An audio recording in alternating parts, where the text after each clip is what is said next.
Well. CPI. Comes in lower than what they expected, but still above that range that the Federal Reserve is trying ever so hard to achieve. The rate cuts are priced in, ladies and gentlemen.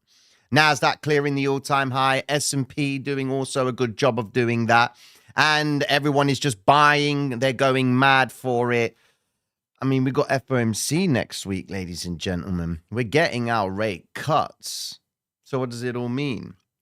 Will you buy at the highest possible price? Because that's what this market is telling us. There is a clear disconnect with what's going on, but I've said this before. When interest rates are being cut, risk is on because the cost of doing business is cheaper. In articles like yesterday from Bloomberg, it showed that investors don't care. When oil's price takes a spike to the upside, that gets a lot of investors concerned because it can have inflation implications. Not this market, ladies and gentlemen. They don't care. Buy whatever you can. I mean, dip buyers are being serious. They are not letting anything falter, which is great. Let's take the good news. US government wants to get involved in quantum computing. That's happy days. Trump's going to be meeting Xi Jinping next week. Happy days. All right?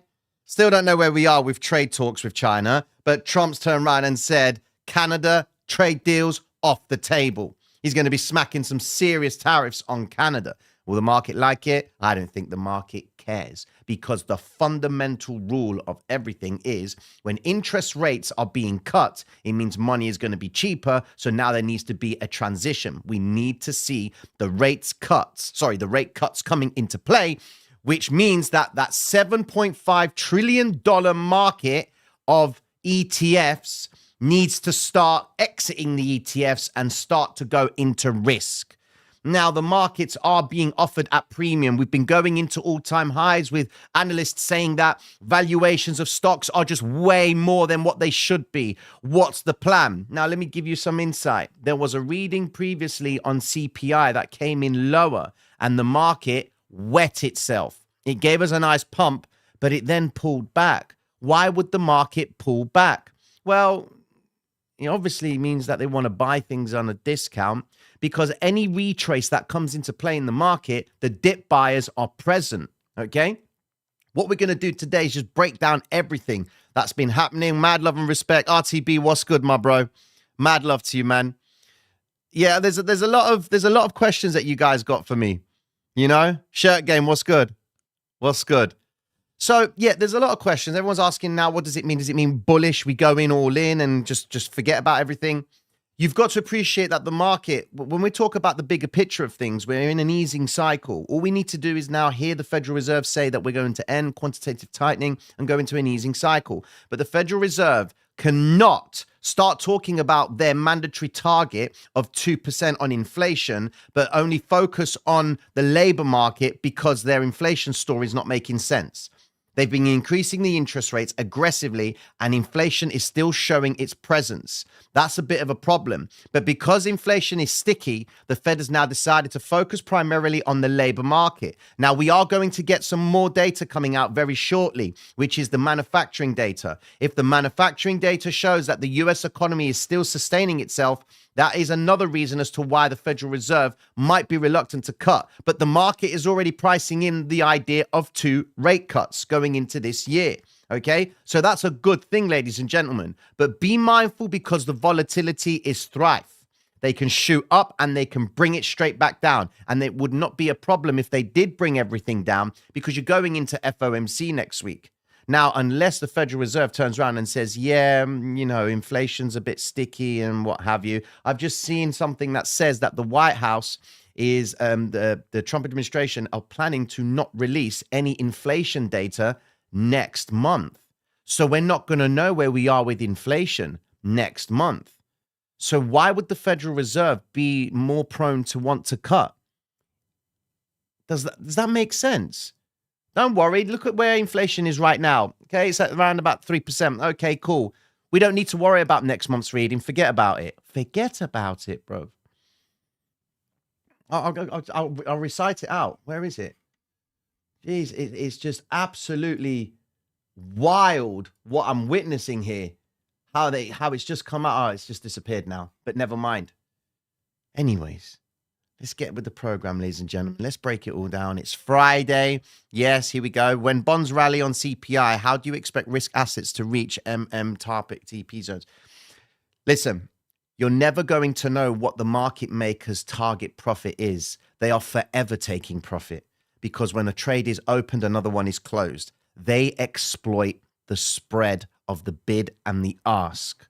There is no one single spot in the chart that they'll be like, profit for us. No. They roll on the spread, okay? And they also have their own positions, but we'll never know what their positions are.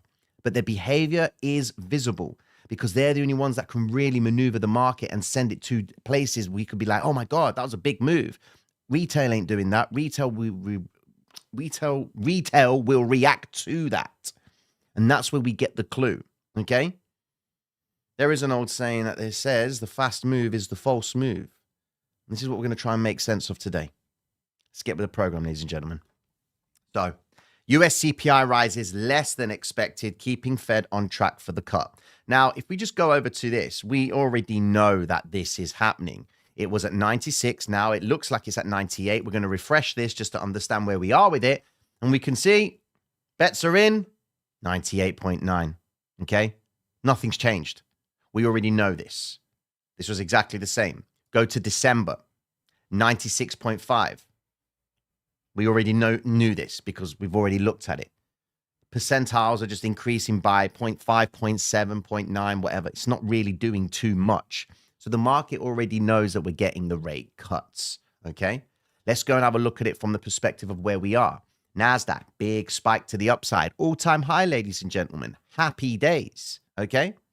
Going over to the S&P, claims its all-time high marginally, okay? Just go to the 4-hour time frame. Sweeps the all-time high, okay? They need to stay above the all-time high to suggest the idea of them maintaining this because we still haven't had the market open just yet, right? We've got another 20 minutes. So everyone is now buying at these levels, okay? Go and have a look at the bonds market. 10-year futures are trading positive for the day. The 10-year and the 2-year going into it, 2-year yield is trading negative, but it's coming away from these lows, all right? And then, of course, 10-year bond market is starting to climb back up, but rejecting the highs. 5-year and the 10-year, they're all coming away from their lows. So they spiked lower. The volatility index coming into play right now is showing a negative reading of 18.5, okay? But the market isn't open just yet. Short VIX traders itself on the futures, you can see short-term VIX futures, that's gapping up at the open, okay? So they're anticipating that the VIX is coming down, so volatility isn't present, or should I say investors aren't really hedging themselves, so they're not too concerned about things. When you see the VIX trading at 18 or below, there's complacency in the marketplace, okay? Only another event is going to send the VIX up, which it will. There will be another event that comes into play. So just be very cautious with it. Today, the market has moved. It might not even continue to move, and they will retain price at these levels until the FOMC. You get your rate cut, happy days, market shifts, and then continues with the narrative. Remember, they're cutting rates. Now, the issue that we've got, guys, is this. When you look at everything across the board, you can see that the dollar dominance itself is, in essence, trying to do some flavor. It's spiked lower, but it's come straight back up again, and that's a bit of a problem for me. Oil still maintaining its climb to the upside. Has this move in the NASDAQ been premeditated to sweep the highs, trap the traders, then reverse? Because oil going up is going to have an impact on inflation, but next month's reading is not coming into play. So we're going to get some really crazy readings when everything comes back to normal? Well, let's just understand where we are in terms of inflation. Look at this. In front of you are the costs of items, okay? Look at where we are relative to what it was last year and look at where we are now. You can see here, food, relative importance from August 2025, September 2024, the unadjusted indexes showing 332 and it's coming in at 342, okay? Foods at home, 307 in September last year, 316. Cereals and products, bakery products, 356, 361, okay, in the current year. Meat, poultry, fish and eggs, previous reading 332, and the next current reading is at 349. What I'm trying to say to you guys is this, that the cost of items is still high, which is why the Fed's like, we need to get prices lower. Prices have to drop, okay? When we actually go into the data itself and refresh that, we can see here, go down, it shows core price, which is the main metric that the Federal Reserve uses, is coming in at 0.2%, all right? CPI month on month comes in at 0.3%, and then CPI year on year comes in at 3%. The super core is showing an increased reading, okay? They expected 3.1, but they got 3, but it's still higher than the previous month. So inflation in principle has gone up because of the last reading was 3.9. The expectation was 3.1, but it came in at 3. So investors have effectively reacted to the idea that, oh, it was lower than what the estimates were seen as. So that means inflation has dropped. It hasn't. It's risen because it's at 2.9% on the last reading. It's now come in at 3%. Okay? If you look at the core price, that's actually come in lower because the last reading was 0.3 and it's now come in at 0.2. That's good news because ultimately this is where the Fed can work out the cost of goods and services. This is the issue. If those are going up, that's a problem. Now, today we've got flash manufacturing PMI due to be released. A reading that is being projected is 51.9. And then the flash services PMI is to come in at 53.5. Any reading above 50 is expansion in the economy. Any reading below 50 is a contraction. Now, the actual projections themselves are anticipating a lower reading, but still in the expansionary phase.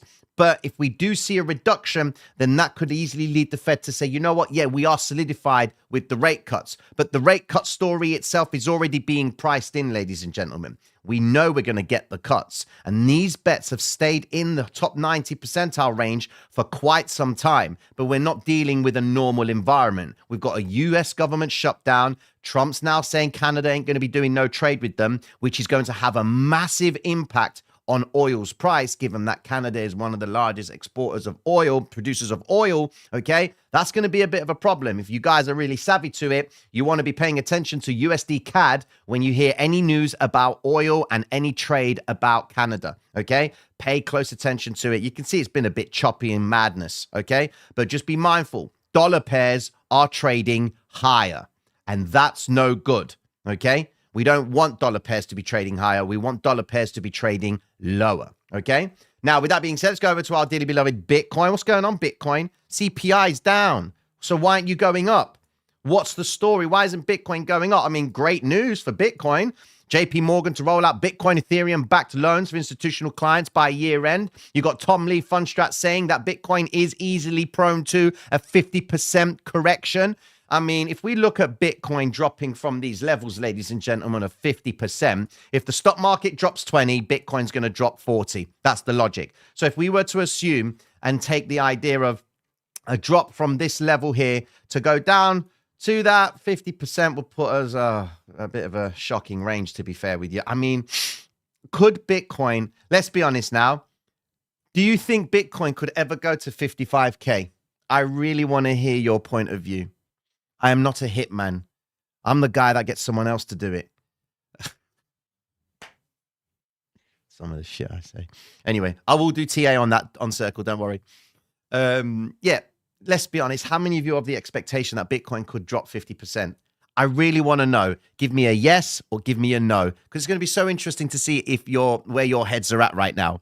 I want to know. Tino, yen carry trade. Man, you talk. This is what I like to talk about. Yen carry trade. Do you think risk assets are going to take another hit? Well, look, the new Prime Minister of Japan, she's upping the spending on defense, right?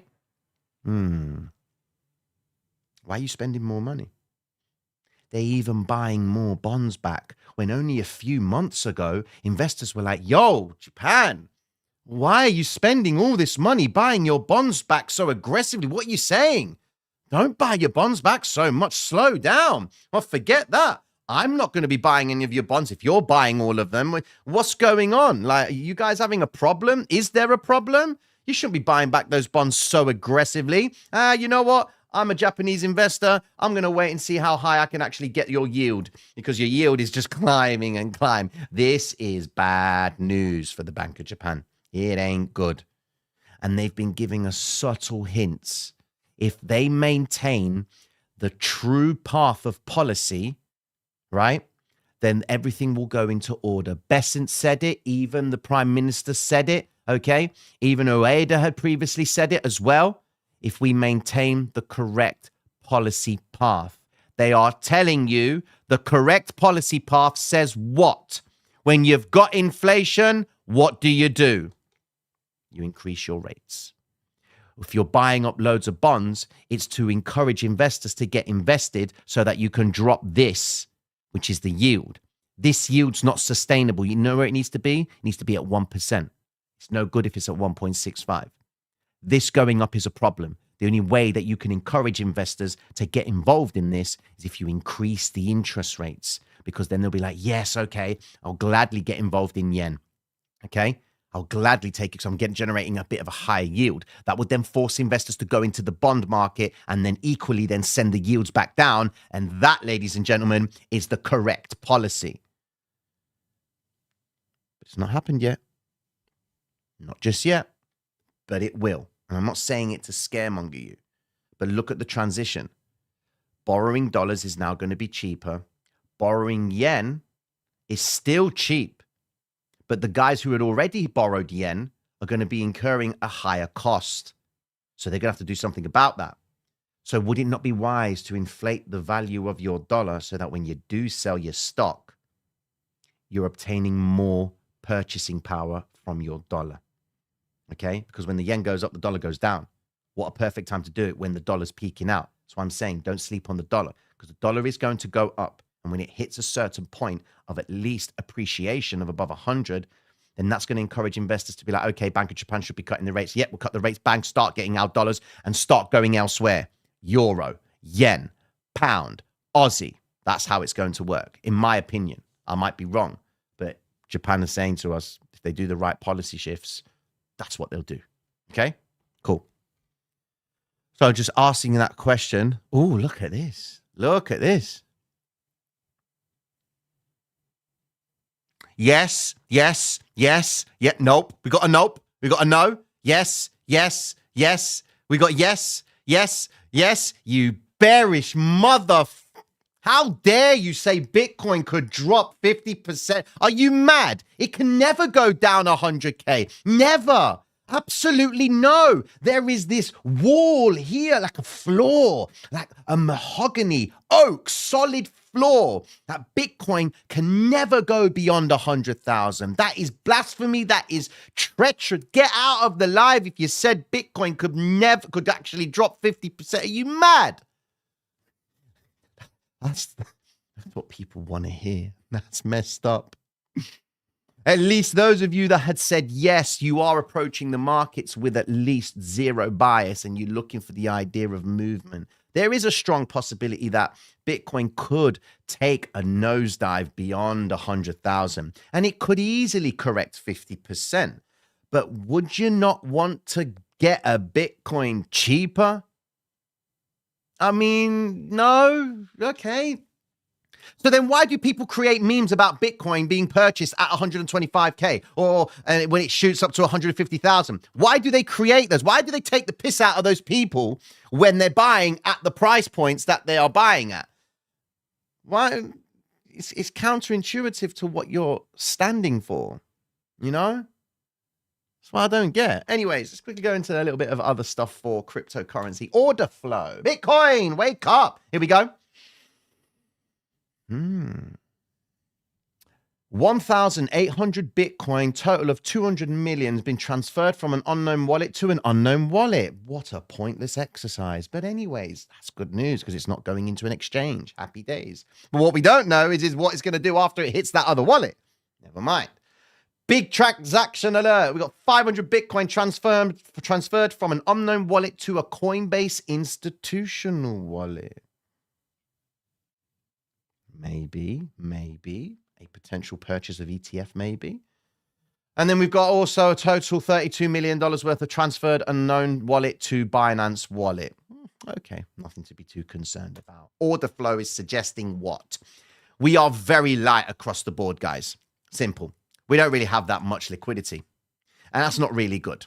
Looking at this order flow, looking at the order flow over here, we have got the shorts that are coming in at 111,750 with 426 million. And they've just effectively tapped that liquidity and reversed, okay, on Bitcoin. So that's a little bit worrying given that there was no follow through for those, for the longs. But given that Bitcoin has marked up to pull back down again, that's not really what we want to be seeing. We want to see Bitcoin actually continue and maintain its ability to the upside. But if we just ignore what's happened, the whole thing here is showing that it swept the Asian session. So you got to be careful with this range, okay? Solana, doing a nice little flavorsome sweep to the upside. Not really close. That's not good news for me. I'm not really liking that. Neither am I liking that with Ethereum as well. XRP, wow. XRP.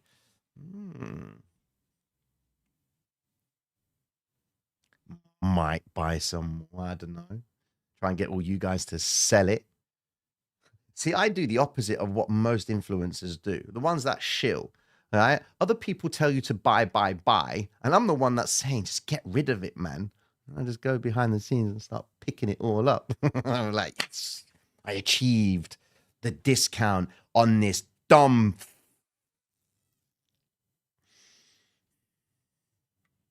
I give up. Gold's starting to mark up, ladies and gentlemen, because, yes, we've got the expectation of interest rates coming up, but we're not done with trade yet, and that's a problem. We don't know where we are with trade.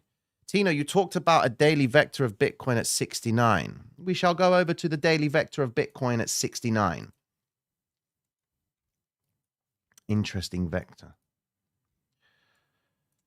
69K Bitcoin. That would put us in this range here. Frankly, ladies and gentlemen, the 69K one would put us down here as well. There you go. Okay, look. Order flow suggests that if you are playing DCA and you are, and this is a bit, listen, this is for the bigger picture, long term, position traders is what you call yourselves. All right. You got position traders that use the monthly time frame. Okay. Then you've got your swing traders that will use the daily and hold positions for maybe a couple of days or maybe going into a couple of weeks. Okay. Then you've got your day traders, which is morning, wake up, place a trade, go to bed, finish your day. Okay. And then you've got those nut jobs that scalp the market. And that's me. You're welcome. That's what we do. Okay. So you've got those types of traders. This is for the position trader, all right? You guys might call it the diamond hands guy. No, stop doing that. It's not diamond hands. It's diamond balls, bro. Like you've got to hold on and absorb so much. Anyways, as position traders, you have to accept that for every vector you see in the chart, the closer price gets to it, the sooner the logic will be realized that price is going to attack that zone. These are areas in Bitcoin that would suggest at least some form of support, okay? If you zoom out, you can see that Bitcoin is showing you a positive order flow, which means that they buy the dips, sell the rallies, buy the dips, sell the rallies. This is proper DCA behavior, because DCA is on the premise that you're in a bull market, okay? So you buy the dips, you sell the rallies, buy the dips, sell the rallies, buy the dips, sell the rallies, okay? Now, let me just flip it over to you when Bitcoin hits 69. Buy the dips. Buy the dips, don't sell. Buy the dips, don't sell. Buy the dips, you're fucked. On the premise that you are on a bullish order flow, right? Because they're offering, they are selling. So prices are rising because they want the dumb money to sell, right? Now you look at that and say to yourself, logic says that when Bitcoin's price does correct, however low it corrects, the average pullback from Bitcoin, as you can see on this, from the all-time high to this range was around 34%. This was the longest time Bitcoin had consolidated ever in its history, closest to its all-time high. And that was from that high of 74 down to the low of 48,000. That's the longest duration that it was consolidating, okay? The next area itself, from the all-time high tap to the all-time, to the low, that was also another 32% drop to the downside, okay? Before it then corrects to the upside. Then we look at this right here, and we can see that from the all-time high, Bitcoin has dropped down only 19%, which would suggest that there's probably still another 10, 20% more that Bitcoin could drop before it triggers the logic of what it's been doing. There seems to be retraces that end up coming back into either the previous high that it had made and bounced away from it. You can see it's now come back into this high right here, and it's not actually bouncing from it fully, but it's nearly there, okay? So you've got to say to yourself as a position trader, as long as Bitcoin's price trajectory is sustaining itself, and remember, Wall Street is playing this coin. You've got adoption coming into play with JP Morgan. That's good news, all right? Doesn't mean that they're buying the Bitcoin, is they're using it as loans, which is exactly what MicroStrategy is doing. So they will need to buy it up. Okay, but only authorized participants will be allowed to pick up the Bitcoin. All right, and we're just waiting for the market to have that access in terms of legislation to enable participants everywhere to be able to buy Bitcoin. Once banks are allowed to buy, then that's it. It's game over. Okay, I'm just talking any bank, right? So take that into consideration. Tina, you talked about Zilliqa briefly last week and said, if you know, you know. What did you mean by that? Is it a good long-term investment? I've been staking Zilliqa for the past 4 years. I've got the thing running and it's on a laptop, and I just leave it to run. Just completely just let it run. Just stake. I have not looked at it. I don't know what my balance is. I think I started off with around, I think I staked about 100,000 Zilliqa. Okay, I don't know what it's at now. I really don't. So I'll have to check that out. But anyways, we are sober. Nope, it won't go down to 100. Look, I hope it doesn't go down to 100. I hope it goes down to 100 because you're getting a good discount there. Like we're talking a 10K move in Bitcoin, right? You're saying that Bitcoin will not drop 10K from here. It could drop 10K, all right? NASDAQ only needs to drop down 1%. Bitcoin drops 2, okay? Or 3, right? Sometimes 4, all right? So a 4% drop from this range, well, that's 9%. So, come on, man. A little discount will do. Or unless you want to be the dude that buys here. Yeah, baby. Go on, I dare you. Go place a limit buy order, a buy stop order all the way at 160 and say you got the big D and like, look at me. I buy at 160. Look at me. Tino, has the game changed because of institutions? The 4-year cycle is dead. What? The 4-year cycle is what? It's dead. Surely not. Surely you guys were already aware of that when Wall Street said, yeah, we'll take on this punk. All right. And it has become Wall Street's bitch. It has. And the worst thing about it is they're taking it all off you as well because it's all over here. Look at your Wall Street. That's your Wall Street right there. There's your supply. This is really and truly going to challenge the people who are in it for the tech, in it for the idea of decentralization, because decentralization is dustbin now. So in my opinion, the 4-year cycle, it's bullshit because when the 4-year cycle doesn't work, it's not working anymore. Then it comes back to working and it's like, oh, it's working now. Doesn't make sense. All right. Gentleman's saying, has the game changed because of the institutions? The 4-year cycle is dead and institutional rehypothecation causes Bitcoin to be locked in a range. Yes, it does. because then that's how you then create the idea of store of value. All right, because you've got participants playing very tight ranges. A hedge fund is happy at 3%, 4% top side, 5% at the end of the year. They can hit 5% even in a quarter. They are excited. They don't need Bitcoin to move. Price for them is irrelevant. They don't care about price. They care about the movement. And that's something I say to you guys all the time. A lot of you are like, it can't go to 1%. It can't go to 110,000. It can't go to 100. It can't go to 99. When will you all start to realize that you got to focus on Bitcoin's movement before you focus on the price? Look, if I get rid of the price itself, it won't matter because it's doing exactly the same thing as it's done before. Take this red vector candle and this red vector candle. Go back in the chart and tell me if you can see the same thing. Okay. There you go. Like red vector candle there, red vector, it's come back up into it. You got a red vector there, it's come back into it right there. Red vector's there, it's come back into it. Okay, then cool. You got a red vector there, it's come back into that point. All right, go to another spot over here where we've got other vectors. Red vector candle there, it's come back into it. You got green vectors, they've come back into it. Went back into that red vector candle. So what price? Does price make a difference? No. It doesn't. What price does is it makes you react to it. Wow, Bitcoin, 100K. Yeah, man. As the Greeks would say, gavles. That's what that is. All right? And those of you that know will know.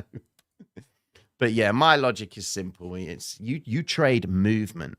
All right? That's why you want to look for percentile gains, 5%, 6%. You know, you bought Bitcoin on spot 110,000 today and it goes to 114,000. There you go. You've picked yourself up some spot on Bitcoin and you've earned money on it. Get rid of it, park it into USDT, and then get ready for the next drop. It's always going to go up and it's always going to go down. It's just when people have the conviction that it can't go down, that is dead. You know, you're coming to the game married to an idea. All right? You don't want to do that. 4-year cycle is not dead. Never mind.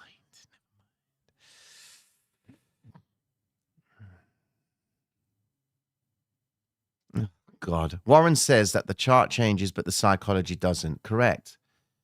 Chart changes, but psychology doesn't. That is true. And the psychology that you guys need to associate yourselves with is this. I'm going to give you this, right? When you look at a chart, whatever asset class you're trading, whether it's Forex, and Forex is massively reliant on perceived value, because you're going to always ask yourself the question, how many dollars can I get now with my euros? What's stronger, dollar or euro? Well, I can get a ton load of dollars right now off the back of the euro strength. Okay, cool. So I'll exchange that. What it does with those dollars and what it does with that euro after is the next game.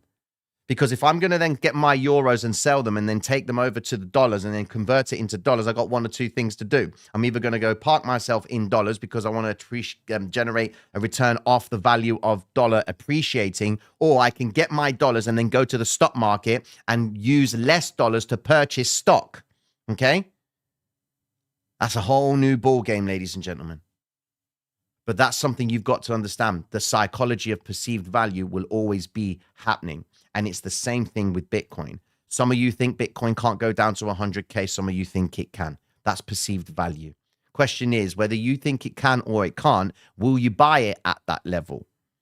You will. Why? Because you've foreseen that at what price it was before. You're then going to think it's actually come down. It could go back up to that point again, because the same guy who was buying at this level will think, oh, wow, I'm at break even now, or it could continue higher from there. It's all perceived value. It's based off who's prepared to buy and who's prepared to sell. And that is really your focus, ladies and gentlemen. Park the idea of the technology. Screw that. Wall Street's now playing it. Okay. So they've killed that logic. All you've got to do is get in this game and try and make some money in it. You make some money in it, cool. If there is a new kind of marketplace that involves toilet paper, oxygen, carbon, go and get involved in it if the volatility is thrive. That's all you got to do. Find the next thing and move. Capiche? Tino, shave your beard and glue the shavings on your chrome dome. My guy. That's probably the best advice. Tina, you already books. Does watching you live violate my 30 days away from this? I have my own emoji. Tino, XRP ETF BlackRock, when will it happen in your mind? I don't care. You could make XRP as legal tender and replace the dollar. It wouldn't matter. I still would never give it a time of day. Stupid asset. With that being said, ladies and gentlemen, it has been a pleasure. CPI has come out nicely. The market is opening nicely. China to tackle risks injects certainty into global economy over the next 5 years. So China's spending money. With that being said, trade safely, ladies and gentlemen, and I will be tuning into you all on Monday. All right? Hit the like button, look at the screen, and that's it. All right? Take care of yourselves, gang. It's FOMC week next week. Peace. Where's my thing? Where's it gone?